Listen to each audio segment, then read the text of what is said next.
Hello மக்களே, welcome back to the channel. இன்றைக்கி பார்த்தீங்கன்னா நம்ம பாக்கியலட்சுமி எபிசோட் வேறு லெவலில் போகுதுங்க. இன்றைக்கி பார்த்தீங்கன்னா நம்ம இனியா எப்படியாச்சும் நிதிஷை மீட் பண்ணி அவங்களும் வந்துட்டு இதுக்கப்புறம் ஏதோ பிரச்சனை வரக்கூடாதுன்றதுக்காக ஒரு விஷயத்த சொல்ல போனால் அந்த இடத்துல செல்ஃப் டிஃபென்ஸ்க்காக இனியா தெரியாமல் நிதிஷை தள்ளி விடுறாங்க.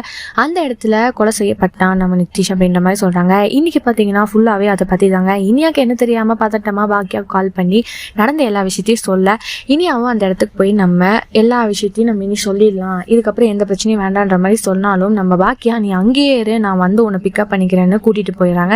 வீட்டில் இந்த விஷயம்லாம் தெரிஞ்சதுக்கப்புறம் போலீஸும் கடைசியில் பார்த்தீங்கன்னா இந்த மாதிரி நிதிஷ் இறந்துட்டான் அப்படின்ற விஷயத்த கேட்டு அங்கே போயிட்டாங்க. அங்கே போன உடனே போலீஸ் கிட்டே இதுக்கு முழுக்க முழுக்க இனியா மட்டும் தான் காரணம், ஏன்னா அவளை பார்க்குற மாதிரி தான் அப்படின்ற மாதிரி ஒரு விஷயத்தையும் நிதிஷ் அங்கே சொல்ல ஒரே வேற லெவல் ட்விஸ்ட்டுங்க. நம்ம இனியாவை கூடிய சீக்கிரம் போலீஸ் வந்து அரெஸ்ட் பண்ண போகுது. ஸோ என்னைக்கு எபிசோட் பார்த்தீங்கன்னா ஃபுல்லாக பரபரப்பாக போனதுனால கண்டிப்பாக நாளைக்கு இதுக்கான ஒரு தீர்ப்பு கிடைக்கும். நம்ம இனியா வந்து தப்பு பண்ணலை, செல்ஃப் டிஃபென்ஸ்க்காக தான் அப்படின்ற மாதிரி சொல்ல போகிறாங்களா, இல்லை கோபி வந்து உனக்காக நான் போகிறேன்னு ஒரு மகள் அப்பா பாசம் வரப்போதா அப்படின்னு தான் பார்க்க போகிறோம். ஸோ இதை பற்றி நீங்கள் என்ன நினைக்கிறீங்கன்னு மறக்காம லைக் பண்ணி ஷேர் பண்ணி கமெண்ட் பண்ணுங்கள். அப்படியே சப்ஸ்கிரைப் பண்ணிவிடுங்க. பாய் பாய்.